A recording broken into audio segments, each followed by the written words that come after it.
Ladies and gentlemen, welcome to the Ryan Ride Mechanic channel. How the heck are you doing today? Alright, today is just going to be a quick video. I got sent an email from somebody and they said, hey, love to know your thoughts on this accident in India. So, let's check it out. Now get ready. Here we go. Alright, so this is going to be a ride accident video. I'm not really going to go into how the ride works on this one, but we're just going to look at the actual accident itself here. Luckily, people were just injured and no one except for one person died, but it wasn't the person in the ride. So let's look at this real quick. This came out yesterday and it happened, so today's Sunday the 8th. Yesterday was the 7th was when it came out, but it's in India, so there's a bit of a time differential and all that stuff happening. So joyride at the, I butcher names, so Surajkund, I don't even know, in Faridabad, India, collapsed on Saturday evening, injuring 13 people and killing a police inspector. The accident occurred when a Tsunami Swing ride snapped midair and fell to the ground. From another news agency, and the reason why I go to news agency is because on social media and things like that, a lot of times these videos appear, but a lot of times things are borderline AI, especially when they come out of India. I can't really trust them that much. So I look for news agencies to report information. I look for videos from multiple angles to try to validate that the accident actually happened, because there's plenty of clickbait accidents out there, because accidents generate a lot of clickbait in YouTube, media, everything else. So I try to make sure it's real before I look at it. Let's see. Police said that the swing collapsed around 6:30 p.m. while operating at full speed with at least 26 people on board. It came unhinged suddenly, tilted on one side, and was left hanging in midair with several riders strapped into the seats, trapped inside. The inspector, duty in charge of the amusement zone, rushed to help to rescue them, but within minutes the swing collapsed completely, trapping the inspector underneath and causing fatal head and facial injuries. That's really too bad. So the person that went in to rescue actually became the only casualty in the entire thing. Anytime rescuers go into a situation, they're putting themselves above the people there, and I can't say enough. I don't care which country, region it is, doesn't matter. If you have somebody that goes in to rescue people, that's, mentally that's way above what most other people would do. Most people would run from the situation. Some people run to the situation. And there's a definite mindset difference between those two. And I always think anyone who's on rescue crews or anything like that, it's like, thank you so much for doing what you do. We all appreciate it. So I did look at the ride a little bit. There is a manufacturer, Sino, Sonori Rides. Not saying that, you guys know me. Tsunami Ride that looks just like this one that crashed apart. Now I said it looks like it because I don't think they're the same thing.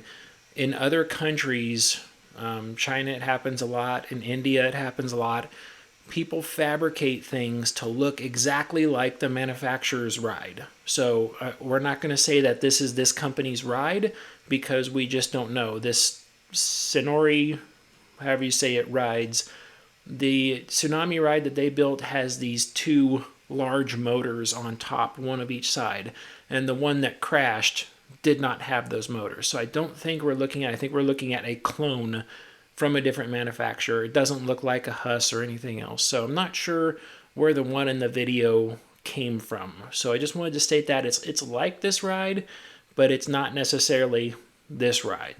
Okay, so what we're going to see here is I took a couple different clips and I put them into YouTube actually, just to make it a little easier to scan back and forth. Otherwise it pops the playhead up in the middle of the video that I'm trying to do, so that's the reason it looks funky. I just uploaded it real quick to use YouTube as a navigator essentially. So let's look at the actual video itself.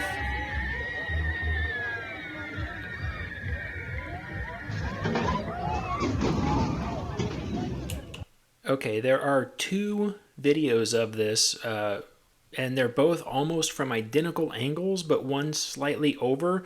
The one I'm using here is the one that's slightly over. I got this off of Reddit. It's slightly over to the left, and it captures a key feature that the original video did not capture that I was sent. So if we look at this, what you're going to do is you're going to look off to the left-hand side of the screen, and you're going to pay very close attention to the pivot arm. Don't worry, I'll slow it back down.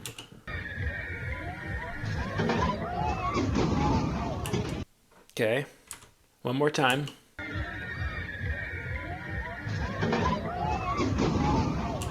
All right, so let's look at it again, but let's slow it down.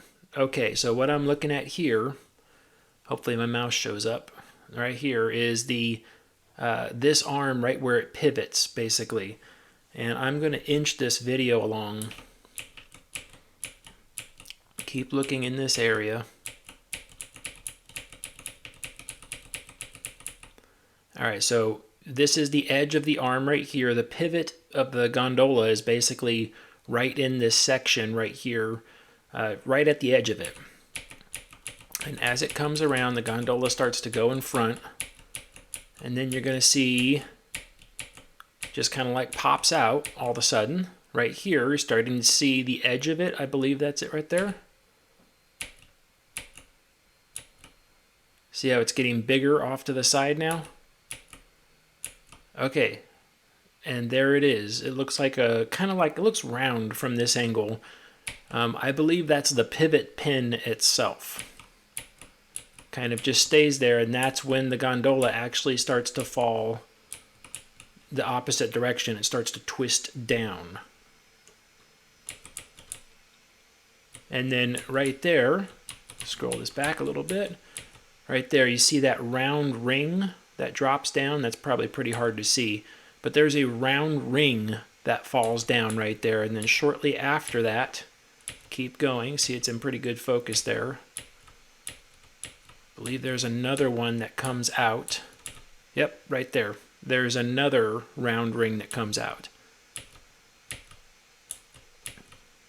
And as you can see, the gondola is now shifted way down. The other side's being held on, and the first side is now completely separated there from the arm. You can see the edge of that arm, that pin is now fully pulled all the way back out. And this, I believe, the gondola cocked to the side like that, that gondola like that is the reason it fell at the end and killed the inspector, was because basically the pin on the other side is overloaded, fractured, and it's ready to fail. It's probably failed, and something was just kind of holding it just momentarily until the thing shifted, and then it fell the rest of the way. Then afterwards, they went back the next day to do some more media coverage. This is from the news. And the area, this is from the Tribune, the area was completely cleared up. The ride was removed. This is very common in fairground accidents. It's very common with that stuff to just remove the ride later so you can't see it anymore. So again, let's watch it in its entirety. See if you could spot that pin popping out of there.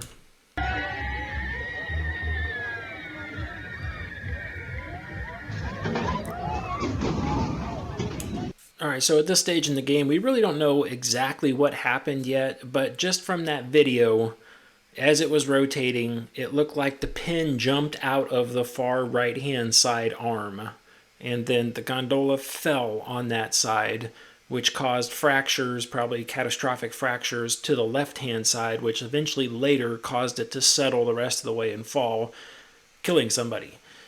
Now, luckily the people on it were just received injuries, probably some moderate injuries, but nothing too serious for the people that were actually on the ride.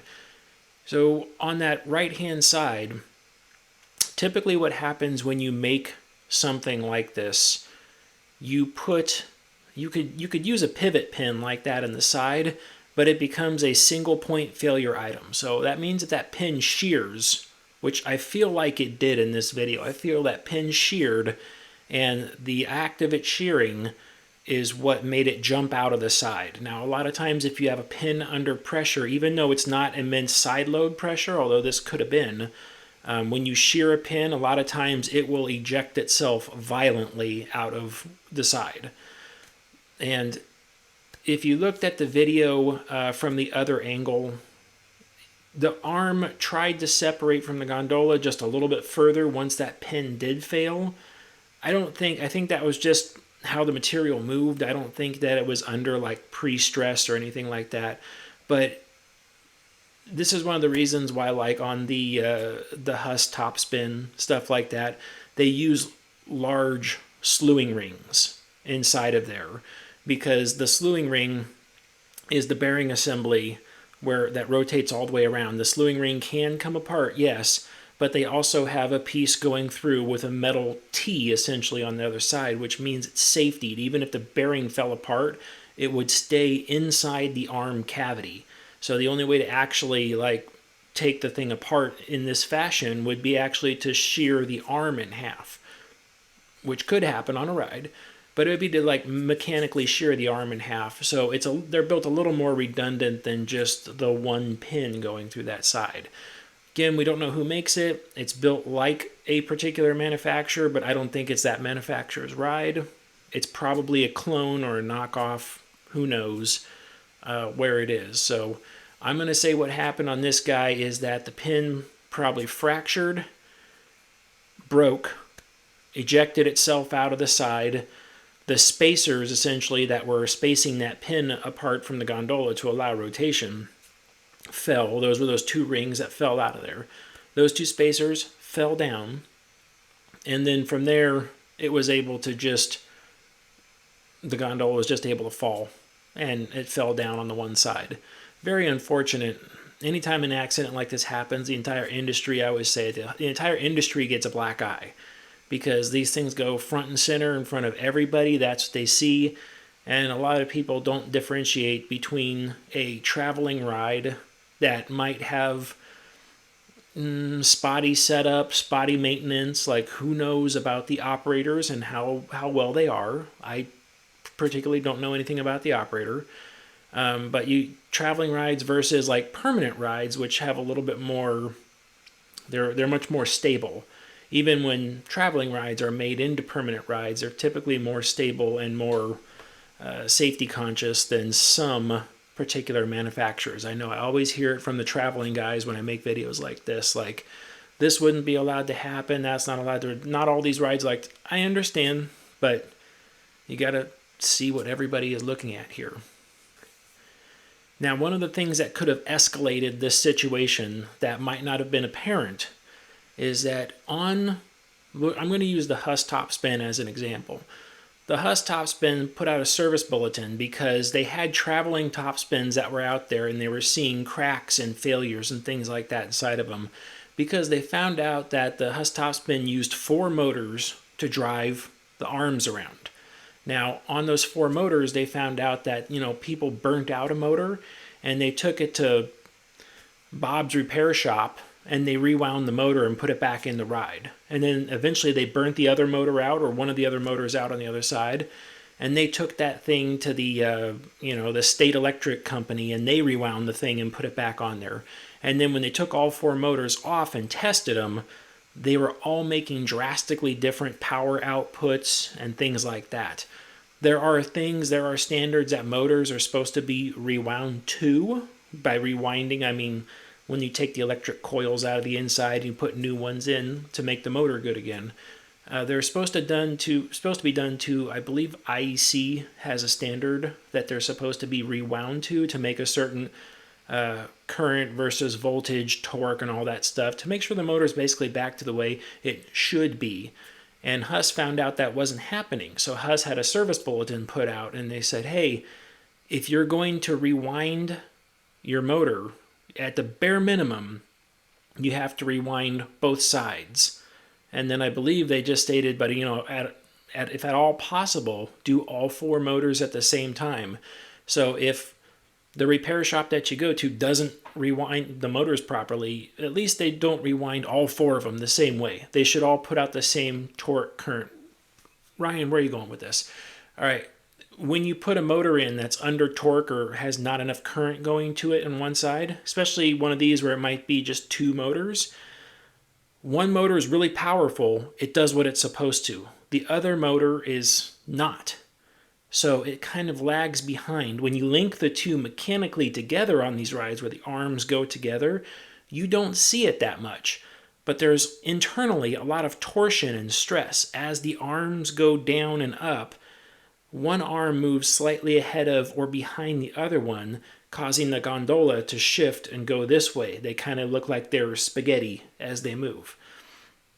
That puts a lot of stress on those side pivots. Some manufacturers, it's not a big deal because they're quite overgrown, like the Huss ones. Overgrown, the gondola had special flexing assemblies inside there too that allowed that arm to move like that, ever so slightly, so it didn't go into the gondola and try to tear the gondola in half.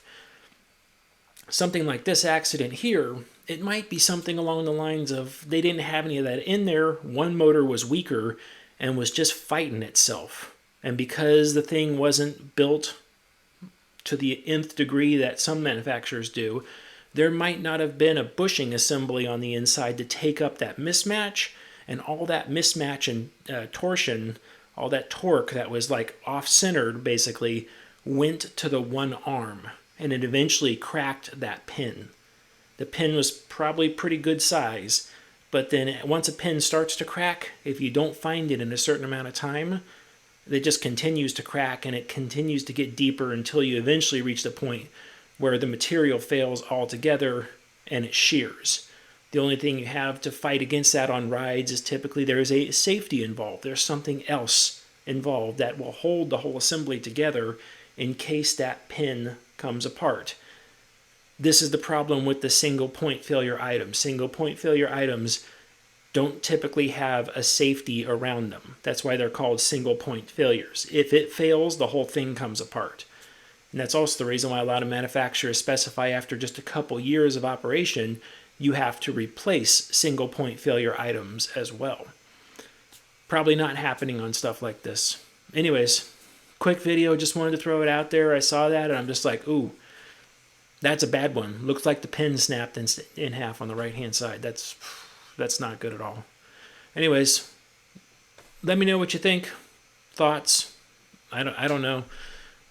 See a lot of stuff come out of India that's sometimes pretty gnarly things, but this looked like it was on the more reputable side, and it came apart, which kind of makes me wonder, whose manufacturer was this? Does anybody know?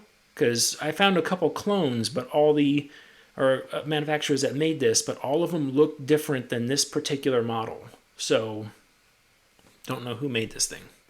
All right, that's it for this video. Stay off the air gates.